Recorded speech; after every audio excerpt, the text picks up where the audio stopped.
Erick Thohir mundur dari Ketum PSSI batal karena apa? Mari kita saksikan. Tapi jangan lupa subscribe dan like terlebih dahulu. Silakan.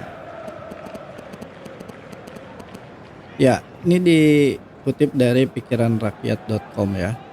Timnas Indonesia meraih hasil spektakuler berkat kemenangan berharga atas Arab Saudi, sekaligus menorehkan banyak sejarah di malam ini, gitu ya.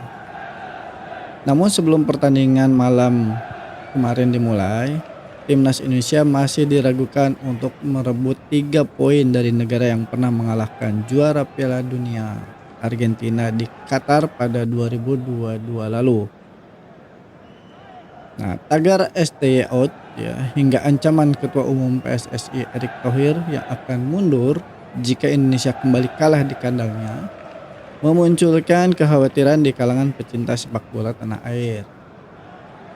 Namun ancaman tersebut ternyata manjur untuk melecut para pemain timnas meraih kemenangan perdana di kualifikasi Piala Dunia 2026 zona Asia Grup C. JIJS dan kawan-kawan menaklukkan Arab Saudi 2-0 dalam pertandingan yang berlangsung di Stadion Utama Gelora Bung Karno, Senayan, Jakarta.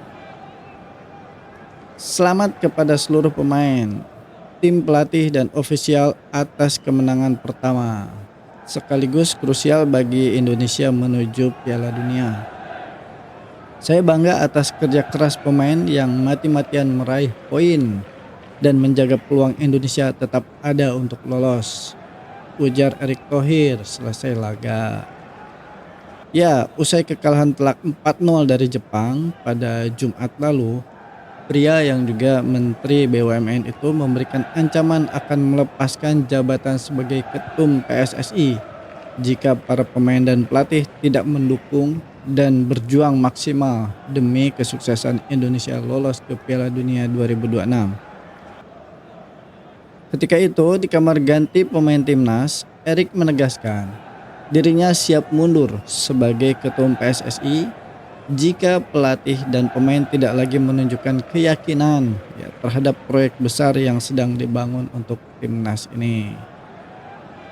Usai kalah dari Jepang, saya lihat pemain mau bangkit dan hal itu ditunjukkan dalam laga tadi. Ini modal berharga untuk laga lanjutan kualifikasi tahun depan. Semoga kita semakin siap lanjutnya.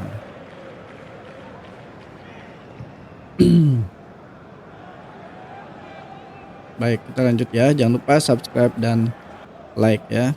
2 gol kemenangan timnas dicetak oleh Marcelino Ferdinand.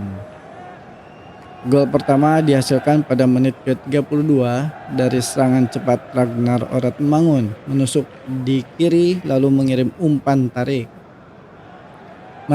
Marcelino melakukan kontrol bola lalu melepaskan sepakan pressing ke pojok kanan gawang. Gol kedua dicetak di menit ke-56.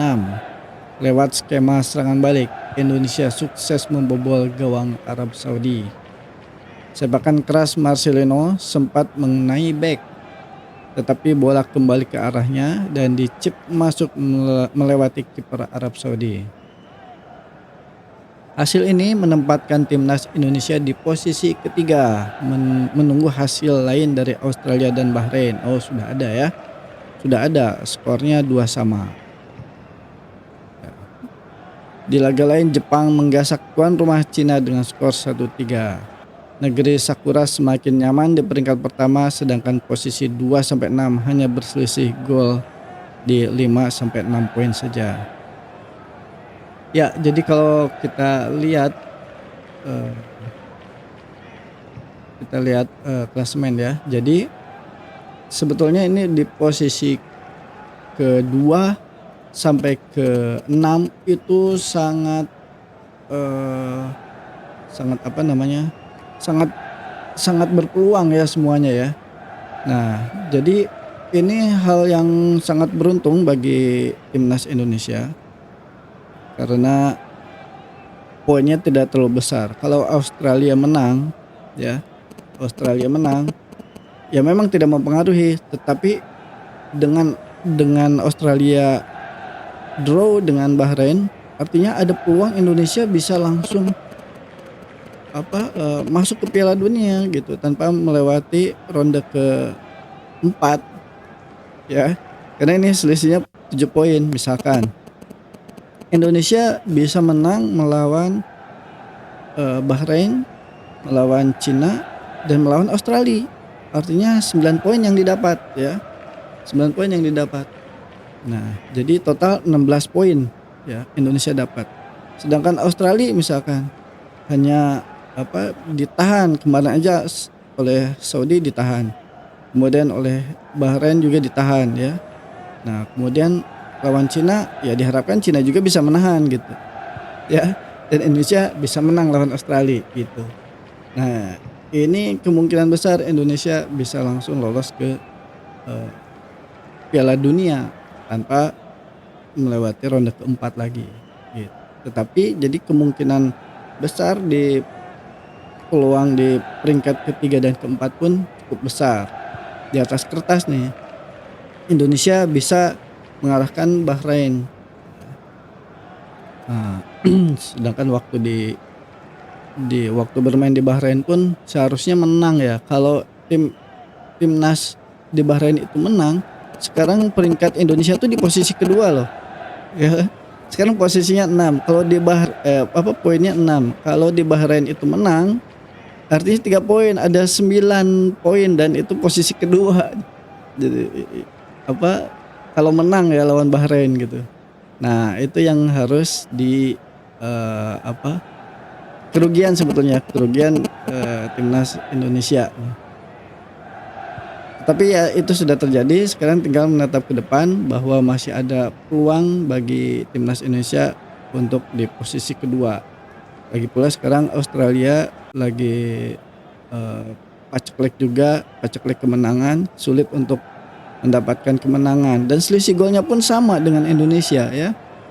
Sama-sama 6 gol. Tetapi Australia memang lebih sedikit kemasukannya. Jadi selisih golnya positif 1 sedangkan Indonesia positif 3 karena kemarin itu dari Jepang terlalu banyak ya golnya ya. Ya, nah kalau melawan Bahrain dan melawan Cina di atas kertas bisa memenangkan pertandingan karena bermain di GBK ya. Nah, ini yang jadi keuntungan. Syukur-syukur nanti kalau bermain di Australia, Indonesia bisa mencuri kemenangan juga gitu, bukan mencuri poin lagi, mencuri kemenangan, kan bisa saja terjadi. Karena Australia pun ditahan Saudi gitu. Ya, sedangkan Saudi di GBK kalah. Ini di atas kertas seperti itu. Ya mudah-mudahan ya, kita berdoa saja.